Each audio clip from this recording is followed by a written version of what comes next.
Assalamualaikum warahmatullahi wabarakatuh. Shalom, Om Swastiastu, Nama Budaya, dan salam kebajikan. Hai semuanya. Perkenalkan, saya Nur Reski Rahman dengan NIM A11251017 dari kelas A. Pada kesempatan ini, saya akan membahas salah satu materi pengantar pendidikan untuk melengkapi tugas pengantar pendidikan.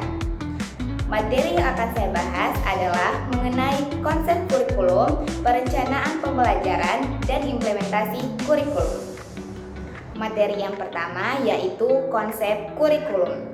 Nah, jadi sebelumnya kita harus mengetahui apa itu kurikulum. Jadi, kurikulum adalah seperangkat rencana dan pengaturan mengenai tujuan, isi, dan proses pembelajaran, dan sebagai pedoman kegiatan belajar mengajar, serta memiliki fungsi yang sangat penting dalam dunia pendidikan. Secara umum, fungsi kurikulum yaitu yang pertama, sebagai pedoman pembelajaran, menjadi acuan guru dalam menyusun materi, metode, dan penilaian agar pembelajaran terarah. Yang kedua, alat untuk mencapai tujuan pendidikan, mengarahkan proses pendidikan untuk mencapai kompetensi dan tujuan pendidikan nasional. Dan yang ketiga, alat evaluasi, menentukan standar penilaian untuk menilai ketercapaian kompetensi siswa. Dan yang keempat, pengendali mutu pendidikan, menjaga keseragaman dan kualitas pendidikan, serta membantu pemerintah memantau mutu sekolah. Dan yang kelima, sarana warisan nilai dan budaya,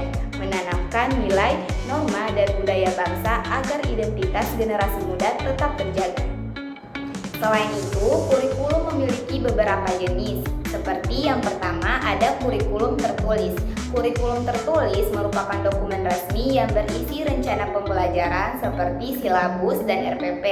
Yang kedua, ada kurikulum tersampaikan. Kurikulum tersampaikan adalah materi yang benar-benar diajarkan guru di dalam kelas. Yang ketiga, ada kurikulum tersembunyi. Kurikulum tersembunyi seperti nilai-nilai atau sikap yang ditanamkan secara tidak langsung. Dan yang keempat, ada kurikulum tercapai. Kurikulum tercapai merupakan pengetahuan dan keterampilan yang benar-benar dipahami oleh siswa dan dikuasai oleh siswa. Nah, itu adalah jenis-jenis kurikulum. Selanjutnya ada pendekatan kurikulum. Pendekatan kurikulum ini terdiri dari 4. Ada akademik, humanistik, rekonstruksi sosial, dan teknologis. Akademik merupakan pendekatan yang menekankan penguasaan materi dan ilmu pengetahuan agar siswa menguasai konsep secara mendalam. Yang kedua, ada pendekatan humanistik. Humanistik merupakan pendekatan yang memperhatikan minat, emosi, dan perkembangan pribadi siswa. Yang ketiga, ada rekonstruksi sosial. Rekonstruksi sosial merupakan pendekatan yang fokus pada isu-isu seperti keadilan, lingkungan, dan kesetaraan, dan memiliki tujuan agar siswa lebih peduli dan aktif terhadap perubahan sosial. Dan yang keempat, ada teknologis. Teknologis merupakan pendekatan yang berbasis teknologis untuk menekankan efisiensi dan penggunaan media pembelajaran. Kurikulum di Indonesia terus berkembang mengikuti perkembangan zaman dan kebutuhan bangsa. Sejak kemerdekaan, kurikulum telah beberapa kali diperbarui dan kini hadir untuk menyempurnakan proses belajar. Kurikulum awal seperti kurikulum 1947 dan 1952 merupakan kurikulum yang fokus pada pembentukan karakter serta keterkaitan pendidikan dengan kehidupan sehari-hari.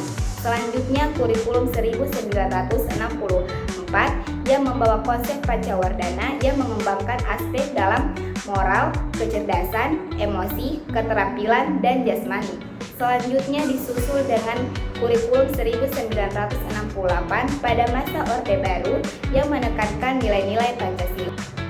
Pembaharuan selanjutnya melahirkan kurikulum 1975 dengan tujuan pelajaran yang terukur dan kurikulum 1984 yang menekankan keaktifan siswa dalam proses pelajaran serta kurikulum 1994 yang dikenal dengan kurikulum yang sangat padat materi, sehingga pada kurikulum ini beban belajar siswa semakin berat. Untuk memperbaikinya, hadir KBK pada tahun 2006 yaitu kurikulum berbasis kompetensi yang berfokus pada pencapaian kompetensi dan kemampuan siswa untuk menerapkan pengetahuan, bukan hanya penguasaan materi. Setelah KBK hadir KTSP pada tahun 2006, yaitu kurikulum tingkat satuan pendidikan yang memberikan kebebasan kepada sekolah untuk mengembangkan kurikulum sesuai dengan kebutuhan daerahnya.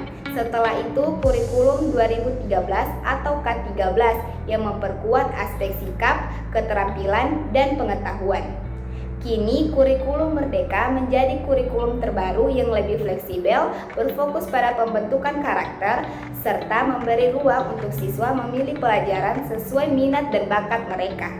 Materi kedua adalah perencanaan pembelajaran. Jadi, perencanaan pembelajaran adalah proses sistematis dalam menentukan tujuan pembelajaran, memilih strategi, materi, media, dan penilaian, serta mengelola alokasi waktu secara efektif untuk mencapai tujuan tersebut.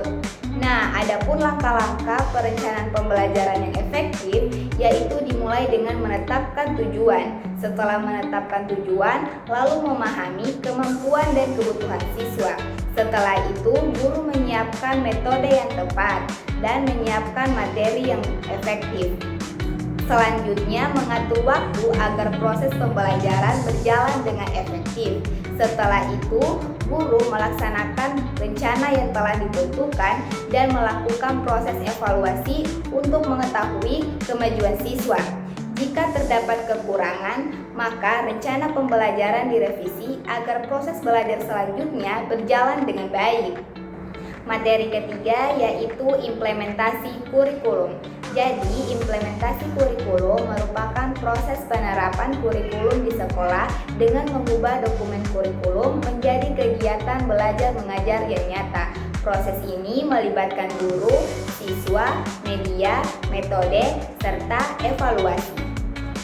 Implementasi kurikulum yang efektif membantu meningkatkan kualitas pendidikan dan kemampuan siswa karena proses pembelajaran berjalan sesuai tujuan dan membantu siswa mengembangkan pengetahuan serta keterampilan yang dibutuhkan.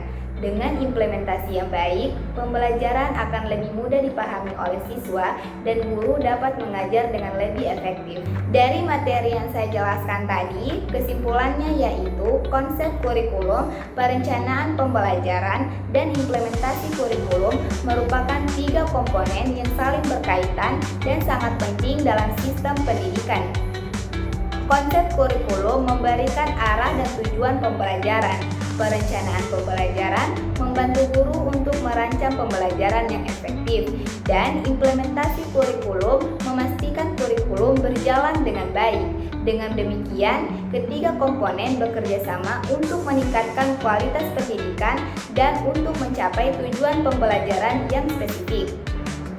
Demikianlah penjelasan singkat mengenai konsep kurikulum, perencanaan pembelajaran, dan implementasi kurikulum. Semoga video ini dapat membantu kita memahami bagaimana proses pembelajaran dibangun dan berjalan secara terarah.